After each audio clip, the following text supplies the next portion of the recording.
ไหนอ่ะปลาตะเพียนเขาได้กินแล้วเขากระโดดมาให้อาหารปลาค่ะอยู่ที่วัดหนองพอก แม่นบอก เมื่อหนองพอกก็จะว่า มันเป็นวัดน้องพ่อแม่นบอกจะได้วัดยังนี่ครับอันนี้ใช่วัดยังนะวัดทางนี้เกินเลยอย่างนี้ ค่ะ วัดพระน้ำย่อยค่ะอำเภอหนองพอกค่ะนี่ค่ะ ตำบลอะไรเนี่ยอ๋อตำบลผาน้ำย้อยครับตำบลผาน้ำย้อยอำเภอหนองพอกวัดผาน้ำย้อย อุ้ยตัวใหญ่มากเลยดูคุณน่ะต้นข้าวเป็นการ หลายพันปีบอก ต้นยุค่าเป็นใหญ่แห้งข้าวเป็นสิล่ะ เนาะแบบหลายพันปีเด้อ เอาไปรวยเลย เนาะ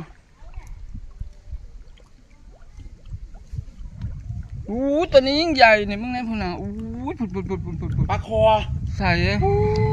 จะก็เห็น ปลาคอใหญ่ ใส่